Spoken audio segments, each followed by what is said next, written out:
తెలంగాణ భవన్లో హరీష్ రావు మీడియాతో మాట్లాడుతున్నారు. ఇప్పుడు అలా చూద్దాం.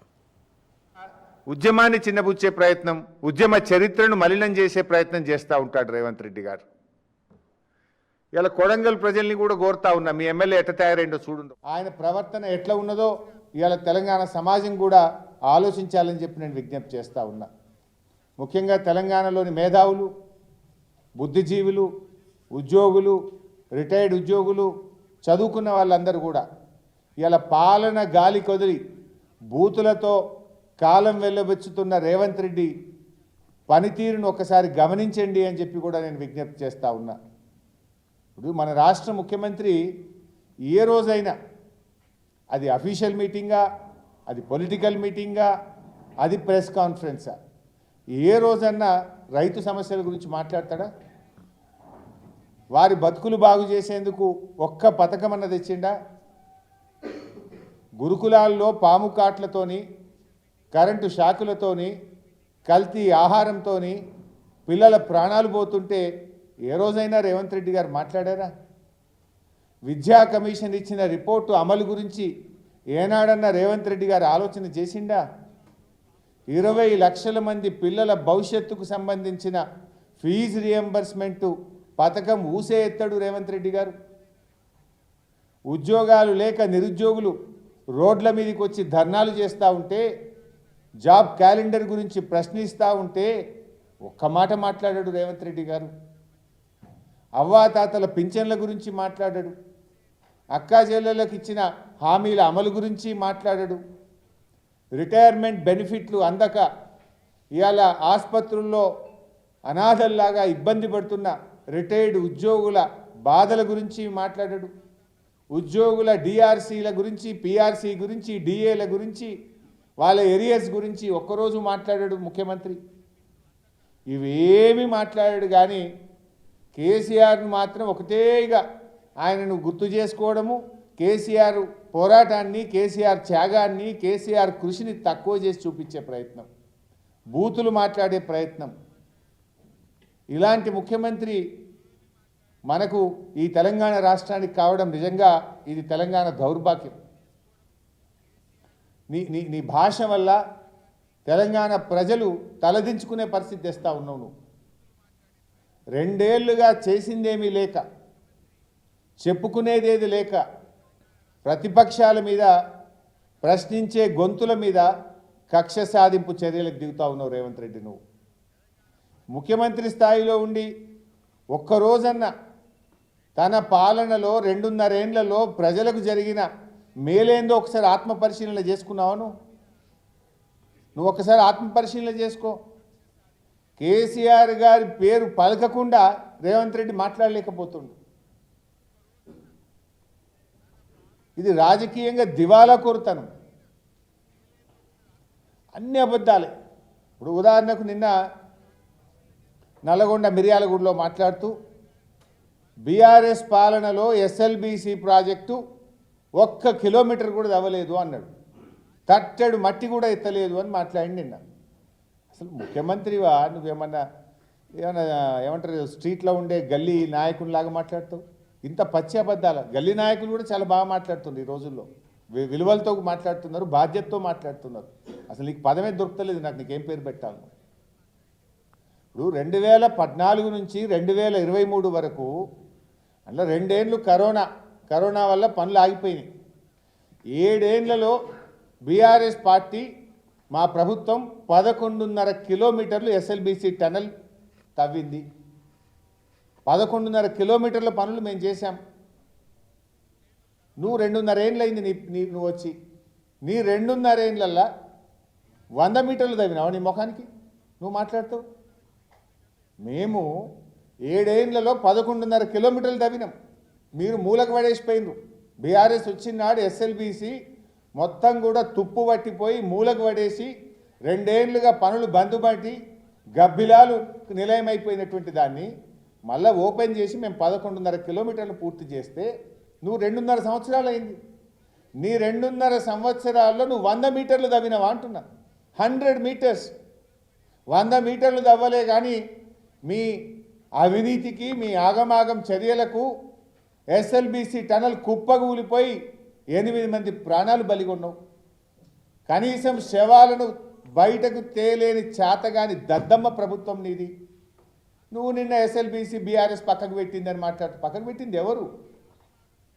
మా హయాంలో ఎస్ఎల్బీసీలో అంతర్భాగమైనటువంటి పెండ్లిపాక రిజర్వాయర్ను, దిండి రిజర్వాయర్ను, ఎస్ఎల్బీసీ టనల్ను 4,000 కోట్ల రూపాయలతో మేము పనులు చేసినాం. 4,000 కోట్ల పనులు మేము చేసినాం. నువ్వు వచ్చి 100 మీటర్లు దవ్వలే 2.5 ఏళ్ళల్లో కుప్పగులవిసినావు. ఎస్ఎల్బీసీని ఖతం చేసినావు నువ్వు. ఇంకా ఏ ముఖం పెట్టుకొని ఎస్ఎల్బీసీని గురించి బీఆర్ఎస్ పార్టీని విమర్శిస్తున్నావు? నువ్వు తప్పు చేసింది నువ్వు, ఎస్ఎల్బీసీని కుప్పగూల్చింది నువ్వు, శవాలు బయటకు తేలేని దద్దమ్మవు నువ్వు. మేము 11.5 కిలోమీటర్లు తవ్వి పెండ్లిపాక కట్టి దిండి కట్టి 4,000 కోట్లతోని నల్గొండ జిల్లాకు నీళ్ళిచ్చే ప్రయత్నం మేం చేస్తే నువ్వు ఉల్టా మా మీద మాట్లాడుతావు. చోరు ఉల్టా కోత్వాల్కు డాంటే అన్నట్టున్నది నీ కథ. అసలు భూమి కోసం భుక్తి కోసం పోరాడిన నల్గొండ జిల్లాకు 60 ఏళ్ళ మీ కాంగ్రెస్ పాలనలో మంచినీళ్ళే కదా మీరు. ఆనాడు నల్గొండ పోరాట యోధులు ప్రధానమంత్రి టేబుల్ మీద ఆ పిల్లల్ని పట్టుకుపోయి కాళ్ళు చేతులు వంకరపోయిన పిల్లల్ని పట్టుకుపోయి మరి ఆ రోజు ప్రశ్నిస్తే కూడా మీకు కనికరం లేని కాంగ్రెస్ మీది. మంచినీళ్ళని కాంగ్రెస్ కదా. నల్లగొండ జిల్లాకు ఇంటింటికి స్వచ్ఛమైన కృష్ణా జలాలు అందించి నల్లగొండను ఫ్లోరైడ్ రహిత గొండగా మార్చింది కేసీఆర్ బీఆర్ఎస్ కాదా? 60 ఏళ్లలో మీ ముఖానికి మంచినీళ్ళు ఇచ్చిందా? నల్లగొండకు మంచినీళ్ళు ఇచ్చి నల్లగొండలో ఫ్లోరైడ్ను పారదోలింది బీఆర్ఎస్. మేం చెప్పలే, పార్లమెంట్లో కేంద్ర ప్రభుత్వం చెప్పింది. అరే నాగార్జున సాగర్ కాలువ అలైన్మెంట్ మార్చి నల్లగొండకు మీరు అన్యాయం చేసింది మీరు కదా, మీ కాంగ్రెస్ కదా అన్నాడు. ప్రాజెక్టు సైటును మార్చింది మీరు కదా. అరే మేము అదే నల్లగొండకు ఆనాడు కాలువల ఆధునీకరణ, లిఫ్ట్ల మరమ్మతు చేసి 1,00,000 ఎకరాలను స్థిరీకరణ చేసినాం బీఆర్ఎస్ హయాంలో. మీరు చేసిందేమున్నది? నల్లగొండకు 3 మెడికల్ కాలేజీలు ఇచ్చిండ్రు కేసీఆర్. నల్లగొండ పట్టణంలో 1,000 కోట్ల రూపాయలతో అభివృద్ధి చేసిండ్రు కేసీఆర్.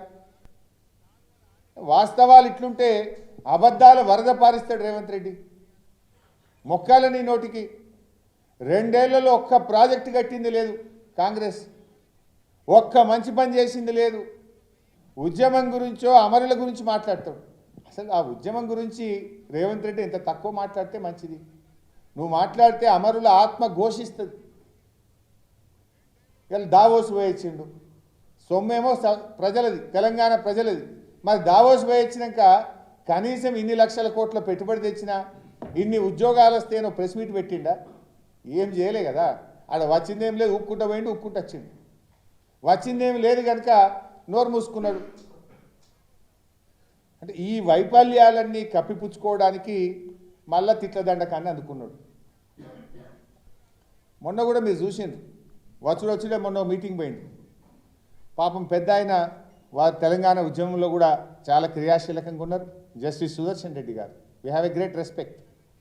సుదర్శన్ రెడ్డి గారికి అవార్డు, వారు అవార్డు తీసుకున్న పెద్దలు సుదర్శన్ రెడ్డి గారు స్పీచ్ ఇచ్చింది. హేట్ స్పీచ్, రాజకీయాల్లో ఇది మంచిది కాదు అని హేట్ స్పీచ్ మీద ఆయన హితబోధ చేసిండు. రేవంత్ రెడ్డికి పక్కన కూర్చోబెట్టి హితబోధ చేసిండు.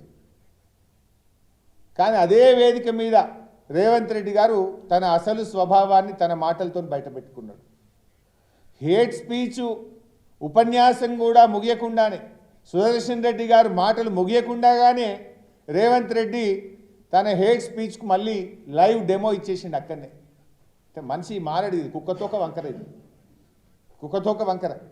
అరే ఆయన పెద్ద మనిషి హేట్ స్పీచ్ వద్దని అవార్డు గ్రహీత, నువ్వు అవార్డు ఇచ్చిన పెద్ద మనిషే నీకు బుద్ధి చెప్తుంటే కనీసం ఆ డయాస్ మీద సంస్కారంతో మాట్లాడాల్సిన విజ్ఞత లేకపోయా నీకు.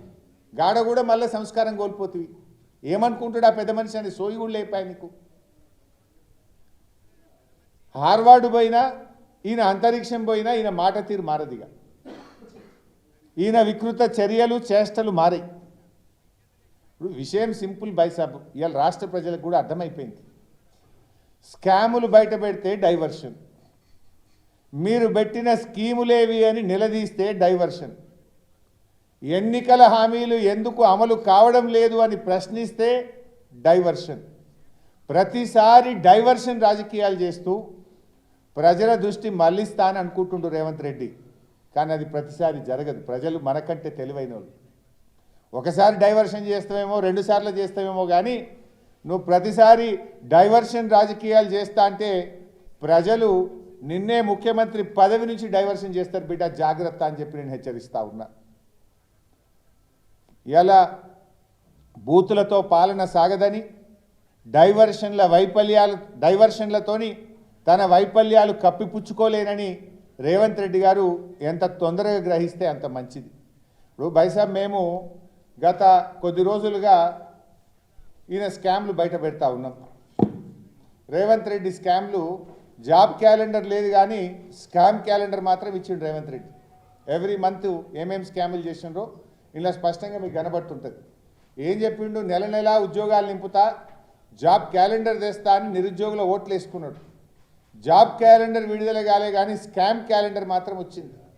జనవరిలో సివిల్ సప్లై స్కామ్, ఫిబ్రవరిలో ఎన్టీపీసీ ఫ్లై యాష్ స్కామ్, మార్చిలో శాండ్ స్కామ్, ఏప్రిల్లో ఆర్టీసీ కాంట్రాక్ట్ల స్కామ్.